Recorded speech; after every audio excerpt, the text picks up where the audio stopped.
বস three জিদ্দার একা করার সাহস আছে এবং একা করার ক্ষমতা আছে এবং একা প্রডিউসার হিসেবে থাকার ক্ষমতা রাখে সুভাষটা জিদ্দা। তো সুভাষটা জিতে কিন্তু বস থ্রি কিন্তু তিনি একা করার নতুন নতুন যা যা করার তিনি করার ক্ষমতা আছে এবং তিনি করে দেখাবেন। তো হাই ফ্রেন্ডস, আশা করি সবাই ভালো আছো। তোর সাথে আছে আমি আরিফুল ইসলাম। তো আবারও নিয়ে হাজির হয়েছি একটি এক্সাইটেড ধামাকা বিগ আপডেট নিয়ে। তো সবাই শেষ পর্যন্ত ভিডিওটি দেখবে এবং চ্যানেলে যারা নতুন হয়ে আছো চ্যানেলটি সাবস্ক্রাইব করে দাও।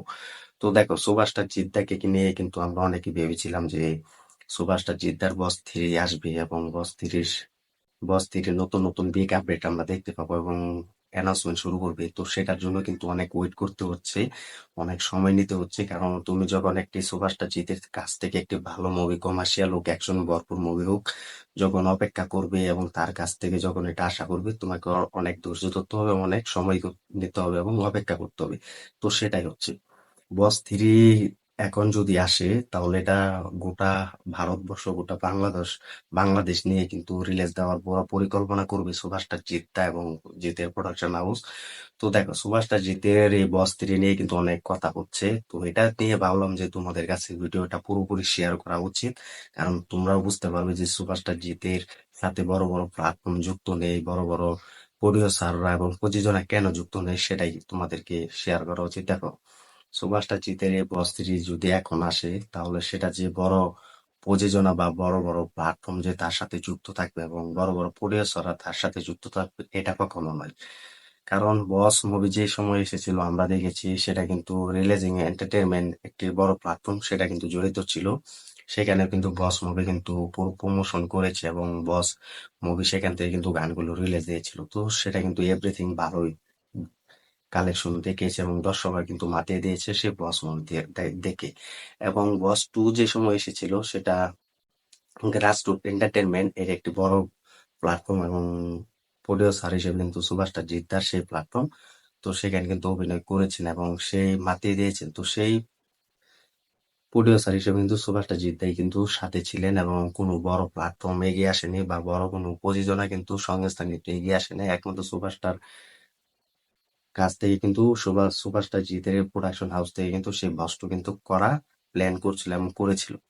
তো সেই সময় কিন্তু মোটামুটি ভালোই বাজে ছিল বস টু। তো এখন যে বস থ্রি যদি আসে, এটা যদি এসবিএফ প্ল্যাটফর্ম কখনোই আসবে না এবং সুন্দর ফিল্ম সে প্ল্যাটফর্ম কখনোই আসবে না এবং প্রডিউসার কখনো আসবে না প্রযোজনা।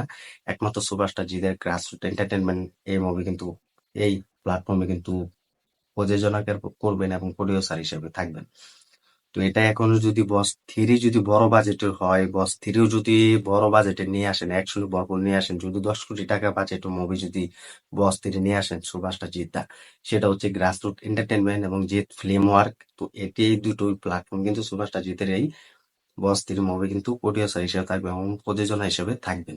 তো এর উপরে কিন্তু আর কোনো প্রডিউসার বা প্রযোজনা যে বড় প্ল্যাটফর্ম যে থাকবেন, সেটা আমার মনে হয় না। কারণ এরকম ক্ষমতা কিন্তু সুভাষটা জিদ্দার এসেছে, যেখানে চেঙ্গিস মুভির মতো বড় একটি সাফল্য মুভি, বড় বাজেট মুভি সুভাষটা জিদ্দা একাই প্রডিউসার হিসেবে দেখেছেন, নিজে প্রডিউসার করেছেন এবং প্রযোজনা হিসেবে দায়িত্ব নিয়েছেন। তারপর থেকে রাবণ মুভি যেটা আমরা দেখেছি গ্রাসরুট এন্টারটেনমেন্ট এটা থেকেছেন। তো সব থেকে বড় সাফল্য পাওয়া হচ্ছে রাবণ মুভি। তো কোনো বড় প্ল্যাটফর্ম এগিয়ে আসে নাই, বড় প্রডিউসার এগিয়ে আসে নাই যা সুভাষটা জিত করে দেখেছেন। আর এখন যদি বস থ্রি আসে, সেটা একমাত্র সুভাষটা জিতের ক্ষমতা আছে। 10 কোটি টাকা বাজেটের মুভি যদি বস থ্রি আসে, সেটা একমাত্র সুভাষটা জিতা করে দেখাবেন এবং তিনি দেখাতে রাজি থাকবেন এবং তার ক্ষমতা আছে, তার দম আছে। আমি তোমাদেরকে আগে বলেছি যে বাংলা যদি বড় মুভি, যত বড় গল্প হোক, 20 কোটি টাকা বা 15 কোটি টাকা, সেটার যদি গল্প সুভাষটা জিদ্দার যদি ভালো লাগে, সেটা সুভাষটা জিদ্দার প্রোডাকশন হাউস থেকে কিন্তু খরচা করবেন। জিদ্দার প্রোডাকশন হাউস কিন্তু সেই মুভিটি কিন্তু প্রযোজনায় দায়িত্ব থাকবে। তো এটা কিন্তু সুভাষটা জিতে কিন্তু ক্ষমতা আছে, দম আছে, এটা নিয়ে কিন্তু আমি আগেও বলেছি। তো এখন কিন্তু সব থেকে বেশি গুঞ্জন শোনা যাচ্ছে যে এসবিএফ এর সাথে সুভাষটা জিতের একটা সমস্যা ছিল, সে সমস্যা অলরেডি কেটে উঠেছে এবং সমস্যা সমাধান করে ফেলেছে। তো হোক, সেটা সমস্যা সমাধান করে ফেলেছে এবং হতে পারে না করুক, সেটা দেখে আমার কোনো কথা নেই বা আমার কোনো মন্তব্য নেই। আমার মন্তব্য একটাই থাকবে যে সুভাষটা জিতের এই বস থ্রি দেখার জন্য অপেক্ষায় আছি এবং বস টু দেখার জন্য সব থেকে বেশি এক্সাইটেড হয়ে আছি এবং বস থ্রি দেখার জন্য অনেক অপেক্ষায় আছি এবং বস থ্রি দেখার জন্য এক্সাইটেড হয়ে আছি। বস থ্রি দেখার জন্য কিন্তু সব থেকে বড় বড় সুপারস্টাররা যারা আছে তারাও কিন্তু অপেক্ষায় আছে এবং ভক্তরা কিন্তু অপেক্ষায় আছে, কারণ সুপারস্টার জিতের এই বস 3 বলে কথা, তিনি যেভাবে কামব্যাক করেছেন এবং তিনি যেভাবে বস 2 দিয়ে সেরাটা দিয়েছেন, এটা আমরা আত্মবিশ্বাসী যে বস 3 যতই বাজেট হোক সুপারস্টার জিদ্দা করে দেখাবেন এবং তার প্রোডাকশন হাউস থেকেই সেই বস 3 মুভি আসবে, এটা আমি চ্যালেঞ্জ দিয়ে কথা বলতে পারি। আর তোমরাও জানো, সুপারস্টার জিতের যে ভক্তরা আছো তারাও জানো যে সুপারস্টার জিদ্দার এখন যেসব মুভি আসছে, বস টু মুভি ধরে সেই মুভির থেকে কিন্তু সুপারস্টার জিদ্দার কিন্তু বড় লেভেলে কিন্তু প্রোডাকশন হাউস থেকে কিন্তু করেন, জিৎ ফিল্ম ওয়ার্ক এবং গ্রাসরুট এন্টারটেনমেন্ট এসব প্ল্যাটফর্মে এসব প্রডিউসার হিসেবে কিন্তু সুপারস্টার জিদ্দার প্রোডাকশন হাউস থেকে কিন্তু আসে সেসব মুভি। তো এখন একটাই কথা যে বস 3 যদি আসে বড় বাজেট নিয়ে, এটা সুপারস্টার জিদ্দাও করবে, দরকার নেই আমাদের এসবিএফ এর মতো প্ল্যাটফর্ম আসার জন্য, সুন্দর ফিল্মের মতো আসার জন্য। শুধু গ্রাসরুট এন্টারটেনমেন্ট প্ল্যাটফর্ম এবং জিৎ ফিল্ম ওয়ার্ক এই দুটো থাকলে আমাদের থাকবে এবং চলবে। তো তোমরা কমেন্ট করে জানিয়ে দাও সুপারস্টার জিদ্দার এই বস 3 এখনো অপেক্ষায় আছো কি না, এবং আসলে কতটা খুশি হবে কমেন্ট করে জানিয়ে দাও। একটু দেরি হলেও কিন্তু বস 3 আসবে, এটা গল্প অলরেডি শুরু করে দিয়েছে, এটা যেতটুকু আমি জানতে পেরেছি। তো তোমরা কমেন্ট করে জানিয়ে দাও। তো সেটার আপডেট খুব তাড়াতাড়ি আসবে আমার চ্যানেলে।